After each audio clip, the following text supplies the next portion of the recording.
Bom, continuemos então o nosso estudo sobre a pessoa de João Marcos, o livro ou o Evangelho de Marcos. A gente já passou aqui um pouquinho sobre a vida e como o Marcos acabou sendo acreditado novamente, né, pelo apóstolo Paulo, e como Marcos deu a volta por cima, se tornando então o nosso primeiro autor de um evangelho do Novo Testamento. Uma pergunta que nós podemos fazer agora é para quem escreveu João Marcos? Ou seja, quem ele tinha em mente quando ele escreveu o seu texto? O consenso geral entre os estudiosos é que Marcos foi escrito de Roma para os cristãos que viviam em Roma. Ou seja, Marcos ele é como se fosse o livro do apóstolo Paulo na sua carta aos Romanos, tá? Também é um livro dirigido para os romanos. Segundo William Hendrickson, Marcos foi escrito para satisfazer o pedido urgente do povo de Roma por um resumo dos ensinos do apóstolo Pedro. Por quê? Eu acabei de falar para vocês que Pedro era basicamente o pai na fé do nosso jovem Marcos. Assim como Marcos andou com Pedro, assim Lucas andou com Paulo. Então o que nós tivemos no Evangelho de Marcos é basicamente o resultado do que Pedro viu. E Pedro andou com Jesus, foi um dos seus discípulos. Então é muito importante que os cristãos de Roma tenham acesso aos ensinos de Pedro. E eles querem que Marcos escreva aquilo que ele ouviu de Pedro, aquilo que ele captou da boca de Pedro, que havia andado com Jesus. Depois o Lucas, quando for escrever, ele vai escrever a partir do que Paulo passou para ele, das experiências de Paulo. Então grave isso. Nem o Lucas, nem o Marcos foram um dos 12 apóstolos. Nenhum dos dois foram um dos 12 discípulos de Jesus. Porém, tanto Marcos quanto Lucas escrevem textos profundamente importantes, já que Marcos é basicamente um evangelho de Pedro e Lucas é basicamente um evangelho de Paulo, ou seja, na perspectiva do que eles haviam ouvido dos seus mentores, porque os dois foram jovens que andaram junto com seus mentores, Marcos com Pedro e Lucas com o apóstolo Paulo, tá bom? Então, as evidências que nós podemos destacar sobre essa questão de para quem foi que Marcos escreveu, e a resposta é para os romanos, nós vamos fazer algumas afirmações. Em primeiro lugar, Marcos enfatiza mais as obras de Cristo do que os seus ensinos. Por quê? O Wally Wiersbe, um comentarista, tem livros expositivos, né, comentário bíblico expositivo, o Wally Wiersbe ele diz que o fato de Marcos ter escrito com Romanos em mente ajuda-nos a entender o estilo da abordagem dele. A ênfase no Evangelho de Marcos é sobre atividade. Ele não trabalha com ensino, basicamente, mas ele trabalha com atividade de Jesus, com obras de Jesus. Isso porque os romanos estavam muito mais interessados em ação do que em palavras, ok? O Lucas vai escrever para gregos, pessoal que gosta de palavras, de filosofias. Então Lucas vai trabalhar ensino, parábolas. Já Marcos, você vê que ele quase não tem parábola, gente. Marcos quase não passa parábolas. É bem pouquinha mesmo. Ele mostra mais os milagres de Jesus. Marcos é o evangelho dos milagres, de acordo com o pastor Hernandes Dias Lopes. Pelo menos ele escreveu um comentário de Marcos, que são resultado dos seus sermões expositivos. Esse pastor presbiteriano, ele destaca muito enfaticamente que Marcos é o evangelho dos milagres. É a pregação aos olhos, ok? Então, os romanos eles estavam mais interessados em ações do que em palavras, e por isso Marcos descreveu muito mais os milagres de Jesus do que os seus ensinos. Marcos registra 18 milagres e apenas 4 parábolas. Percebem a diferença? O termo que liga como elo os acontecimentos é a palavra imediatamente. Jesus está sempre se movendo de uma ação para outra e imediatamente. Ele está curando cegos, limpando leprosos, levantando paralíticos, libertando possessos, acalmando a tempestade, levantando mortos. E nessa mesma linha de pensamento, alguns autores afirmam que Marcos é muito mais um evangelho de ação do que um evangelho de ensino. As coisas acontecem sempre, logo e imediatamente. Aliás, essa é uma das expressões favoritas de Marcos, né? Marcos só tem 2 discursos, e um é sobre as parábolas do reino, que é o capítulo 4, 1 a 33, e o outro é um capítulo escatológico, no capítulo 13, verso 1 a 37. Há muitos milagres no Evangelho de Marcos. Combinados com os sumários de cura, essas unidades compreendem um terço do Evangelho e quase a metade dos primeiros 10 capítulos. Ou seja, a primeira característica do Evangelho de Marcos é que ele está voltado para a ação imediata de Jesus e não para discursos, para pregações, para parábolas, para qualquer filosofia. Ele está voltado para a prática do que Jesus estava fazendo pelas pessoas e se interessava aos romanos. Em segundo lugar, Marcos se detém em explicar termos judaicos aos seus leitores. Quando Jesus ressuscitou a filha de Jairo, já dei esse exemplo lá atrás na introdução. Quando Jesus ressuscitou a filha de Jairo, tomou-a pela mão, ele disse Talita cumi. Marcos coloca bem assim, que quer dizer menina eu te mando, levanta-te. Por que Marcos está explicando que Talita cumi quer dizer menina levanta-te? Porque Talita cumi, gente, ele não precisaria de explicar e traduzir se estivesse escrevendo para os judeus como Mateus. Mas Marcos escreve para um público romano. Se você manda para o público romano um Talita cumi, eles vão ler e vão falar, mas o que é Talita cumi? Consegue entender? Eles são romanos, eles o que é Talita cumi? Nós não estamos entendendo o que é Talita cumi. Como Marcos tem em mente um público romano, não um público judeu, então ele sabe que o público romano não sabe o que quer dizer Talita cumi. Por isso Marcos diz, Jesus falou para aquela menina Talita cumi, e aí ele coloca que quer dizer menina levanta-te. Ele explica as terminologias judaicas.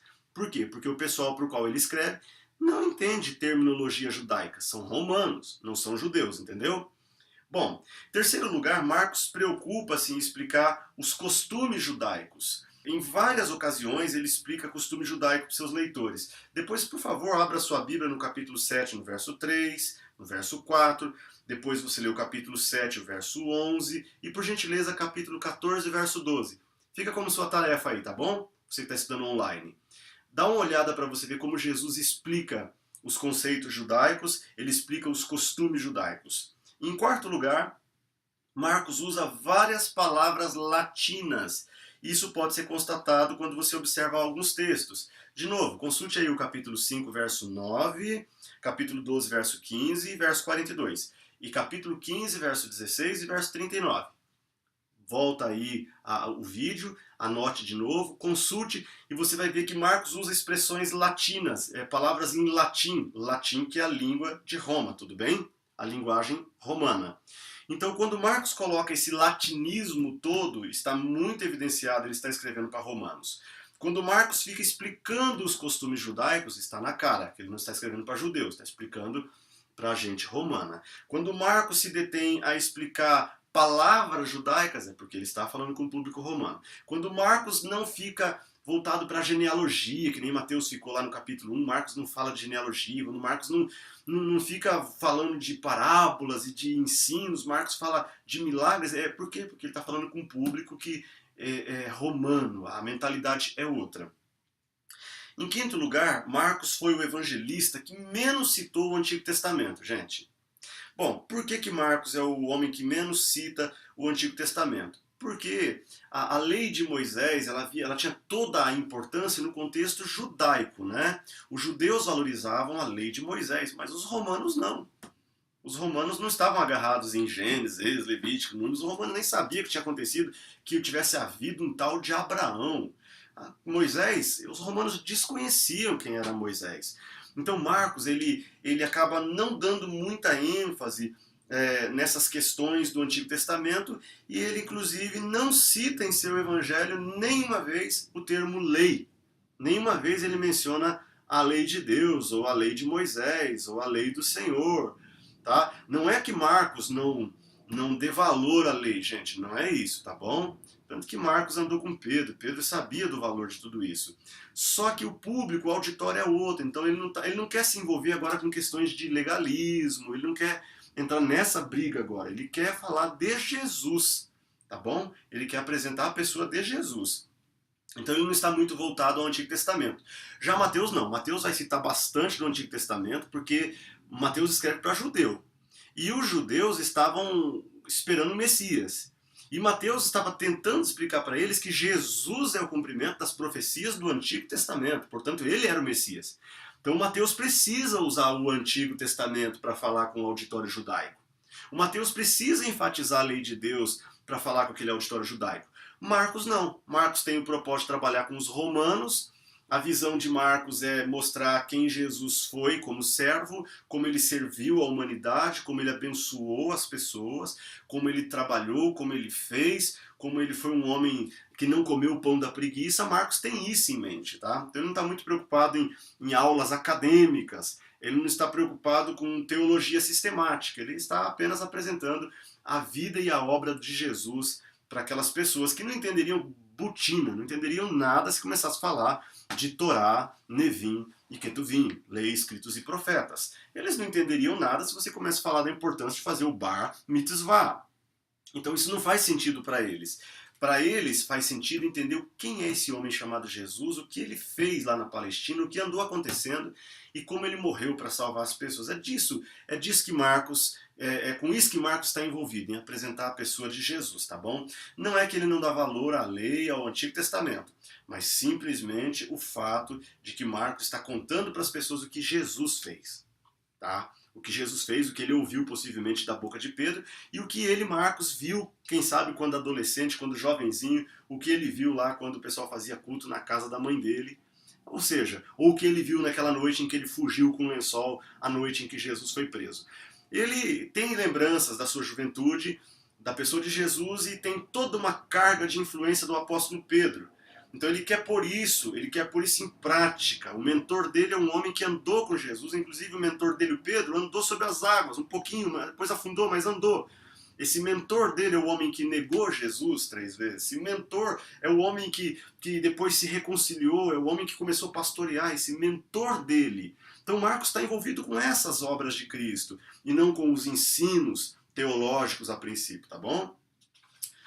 Vamos ver agora as características definitivas, as características distintivas do Evangelho de Marcos. O Evangelho de Marcos tem algumas características bastante peculiares, que são somente dele, são características distintivas. Em primeiro lugar, Marcos é totalmente querigmático em sua ênfase. Pastor, o que é querigmático? Querigma, vou colocar para você aqui ao lado, querigma quer dizer mensagem.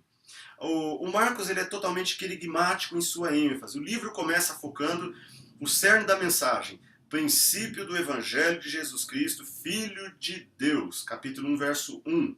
Jesus apresenta-se nesse Evangelho como pregador, capítulo 1, verso 14, capítulo 1, verso 15, capítulo 1, verso 38, verso 39, Jesus apresenta-se como pregador, como a mensagem, o querigma, o conteúdo de Deus.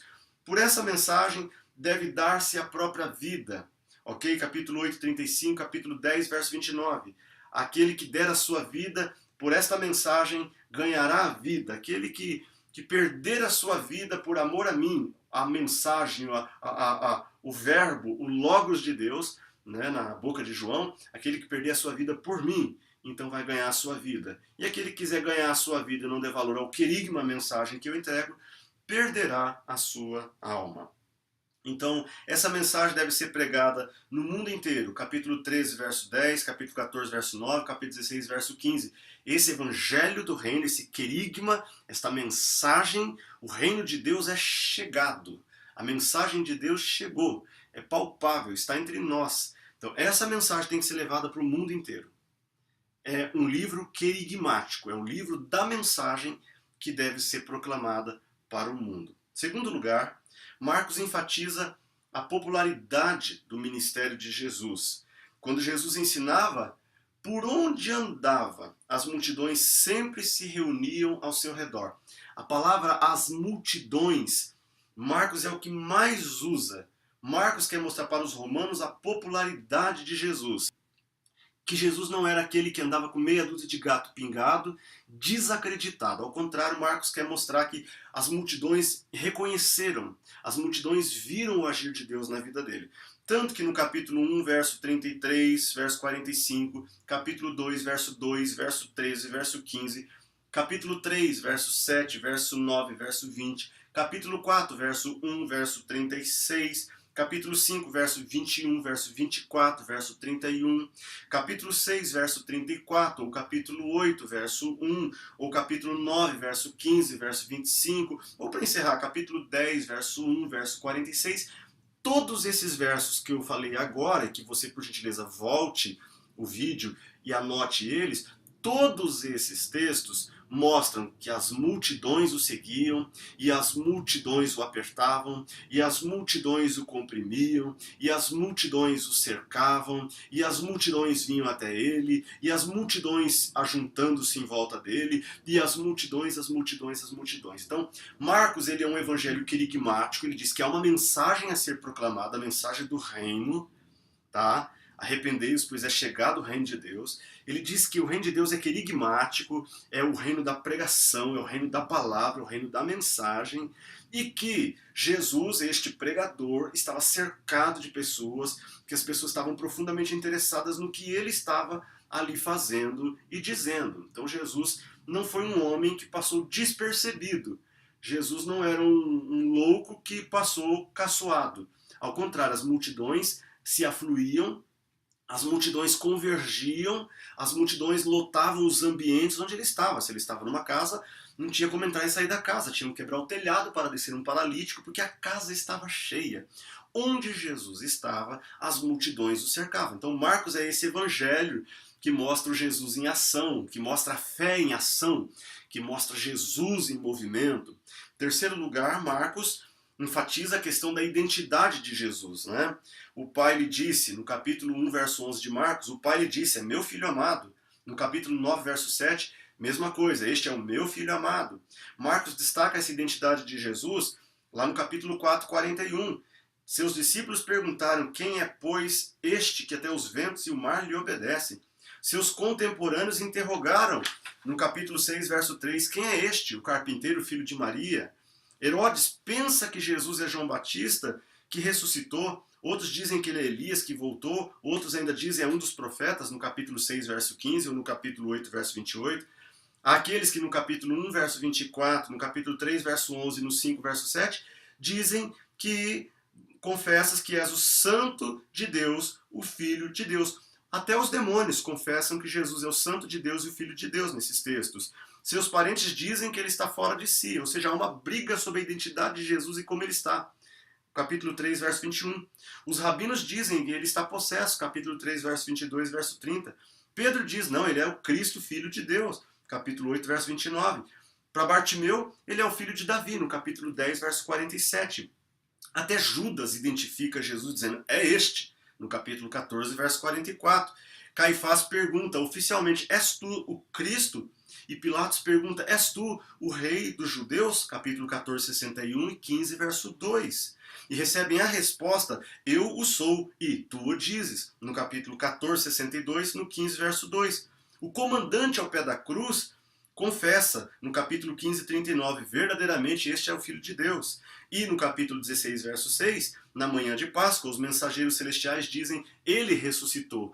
Ou seja, o evangelho de Marcos, nesse ponto que eu estou passando para vocês, ele destaca a identidade de Jesus, quem Jesus é para a sua família, para os judeus, para os demônios, para os fariseus, para o Pilatos, para Anás e Caifás, para o soldado romano. O livro mostra quem as pessoas achavam que ele era. Marcos é esse livro. Em quarto lugar, Marcos é o livro do Evangelho em ação. Nesse livro, Jesus está sempre ocupado, deslocando-se de um lugar para o outro, libertando, curando, pregando, ensinando pessoas. As obras de Cristo têm mais ênfase para Marcos do que as palavras. Então ele dá mais destaque na escrita dele aos atos de Jesus do que às suas palavras. Ele faz aí, enquanto Lucas tem 18 parábolas que são peculiares, Marcos, na verdade, não trabalha muito a questão de parábolas. Bom, Jesus está sempre em movimento. É isso que Marcos quer mostrar. Em quinto lugar, Marcos apresenta Jesus como servo. A mais espantosa mensagem de Marcos é que o Filho de Deus veio para ser o servo. Aquele que é perfeitamente Deus também é perfeitamente homem. O Messias entrou na história não para conquistar os reinos deste mundo com a espada, mas para servir aos homens deste mundo, aliviando-lhes o sofrimento, as dores, curando, levantando os caídos, morrendo na cruz para a remissão do pecado da humanidade. Como servo, Jesus foi tentado, falsamente acusado, perseguido, ferido, cuspido, ultrajado, pregado em uma cruz, mas estava aqui a serviço da humanidade, a humanidade que ele tanto amou e deu a sua vida por ela. Marcos está tratando dessas questões.